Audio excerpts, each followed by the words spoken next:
नमस्कार। आपके YouTube channel सेविकाओं की आवाज में आप सभी का स्वागत है।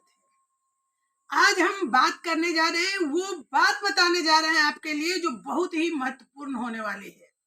लेकिन उससे पहले आपको मैं एक जानकारी दे दूं कि FRS और EKYC का जो विरोध कर रहे हैं उन लोगों के लिए ये खबर जो है बिल्कुल घंटी बजा देने वाली है।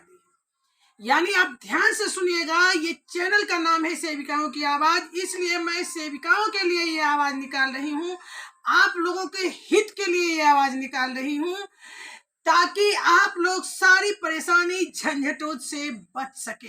तो सबसे पहले मैं वो कार्रवाई आपको दिखा रही हूँ जो FRS और EKYC नहीं होने के कारण हो रही है।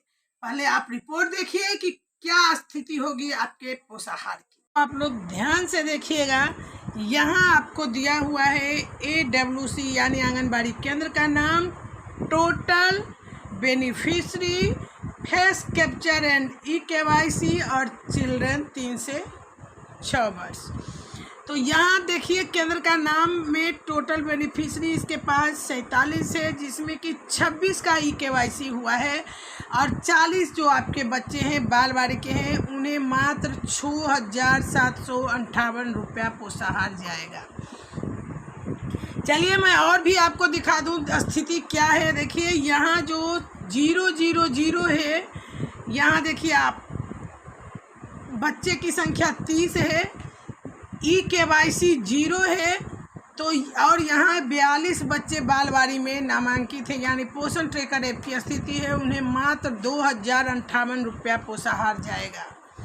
उसी तरह स्थिति आप देख लीजिए कि EKYC पे ही पोषाहार जा रहा है। यहाँ आपको मैं दिखा दूँ कि यहाँ EKYC 9 का हुआ है, तो यहाँ 49 बच्चे जो हैं बालवाड़ी के मतलब पोषण ट्रैकर में 3 से 6 वर्ष में ऐड हैं, उन्हें 4,083 रुपया जाएगा। आपको हम इसीलिए ये लिस्ट दिखा रहे हैं कि ये लिस्ट बनके तैयार हुआ है जुलाई माह में पोषाहार के लिए। अगर आप लोग 1 जुलाई तक FRS और EKYC में बढ़ोतरी नहीं किए तो आप ध्यान से देखिए, यहाँ EKYC की संख्या 5 है, लाभार्थी 26 हैं पोषण ट्रैकर पे, लेकिन EKYC की संख्या 5 है, तो यहाँ 3,183 रुपये पोषाहार जाएंगे। तो आपने देख लिया है कि किस तरह से कहीं ज़्यादा भी जा रहा है। आप ध्यान से देखिएगा कि यहाँ 64 का EKYC कर चुकी हैं, उन्हें 15,958 यानी लगभग 16,000 रुपये पोषाहार की राशि इन्हें दी जाएगी।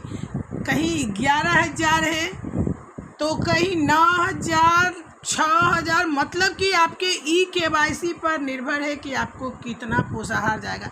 अगर चाहते हैं आप कि आपका पोषाहार सही से जाए, क्योंकि लाभार्थी की परेशानी भी अगर नहीं गया तो आप ही को झेलना है, इसके दोनों परिणाम आपको भुगतने पड़ेंगे। इसके दो आपने देख लिया, कार्यालय का रिपोर्ट था जो मैं आपको दिखाई हूँ, देख लिया कि FRS और EKYC नहीं रहने के बाद आपके पोषाहार की क्या स्थिति होगी।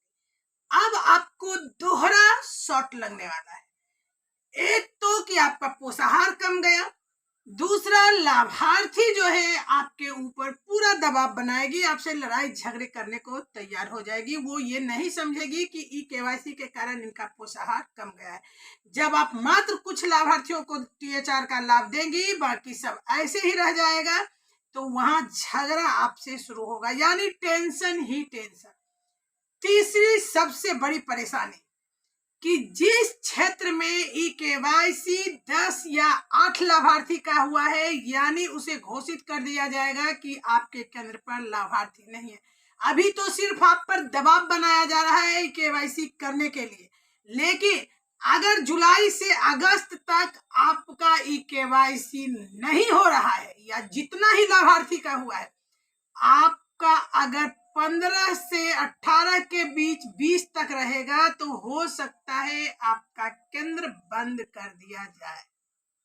यानी कि जहां लाभार्थी है ही नहीं वहां केंद्र की क्या आवश्यकता, आपकी कोई बहाना नहीं चलेगी, क्योंकि अभी वर्तमान में किसान सम्मान योजना हो, किसान का जो एक आता है फंड, और भी किसी तरह का, या फिर वृद्धा पेंशन हो, या हर तरह की जो भी फंड आ रहे हैं वो डायरेक्ट आधार बेसिस पे आ रहे हैं, यानी आधार लिंकेज जो है मोबाइल से उसी खाता पे जा रहा है। ऐसे में ये बहाना कि आधार लिंक नहीं है मोबाइल से नहीं चलेगा, क्योंकि अधिकांशतः मोबाइल आप किसान का बीज भी लेने जाइए, खाद लेने जाइए, तो आपके मोबाइल पर पहले OTP आएगा, उसके बाद ही आपको खाद दिया जाता है। तो यानी कि हर आधार नंबर जो है मोबाइल से भी जुड़ा हुआ है। कुछ महिलाओं की नहीं है, मैं महिलाओं की बात नहीं कर रही हूँ। THR के लाभार्थी महिलाएं ही नहीं सिर्फ होती है, गर्भवती और धात्री दो ही है कैटेगरी जिसमें सिर्फ और सिर्फ महिलाएं होगी। लेकिन 6 माह से 3 वर्ष के बच्चे के अभिभावक में पिता, दादा, दादी कोई भी हो सकते हैं, तो आप उनके आधार से लेकिन eKYC फटाफट कीजिए, नहीं तो जुलाई माह में आपकी क्या स्थिति होने वाली है कि आप यहाँ से भी और कार्यालय से भी आप पर कार्रवाई होगी, और आपके लाभार्थी भी आप पर कार्रवाई करेंगे, यानी लड़ाई झगड़े करेंगे, आपके खिलाफ पिटीशन लिखेंगे। इसलिए जो भी FRS और eKYC के विरोध करके जीरो करके बैठे हैं, आपसे आग्रह है आप लोग eKYC और FRS करना शुरू कर दें। मात्र एक दिन में आप चाहे तो 20 या 30 लाभार्थियों का eKYC आराम से कर सकते हैं सेंटर पर। मतलब कि कल संडे है, आप संडे को भी अगर ठान ले कि हमको करना है तो संडे को 4 घंटे सेंटर पर बैठ जाएं तो आप ये काम कर सकते हैं। अगर नहीं तो सोमवार को ही लीजिए, सहायता पर केंद्र को छोड़ दीजिए और आप लग जाइए eKYC में। eKYC आपके लिए ये वीडियो जो है चेतावनी है, इसलिए चेतावनी है क्योंकि ये सेविकाओं की आवाज है और सेविकाओं के लिए ही आवाज उठाएगी। और वीडियो को अधिक से अधिक आप शेयर कीजिए ताकि सभी बहनों तक ये संदेश पहुंच सके।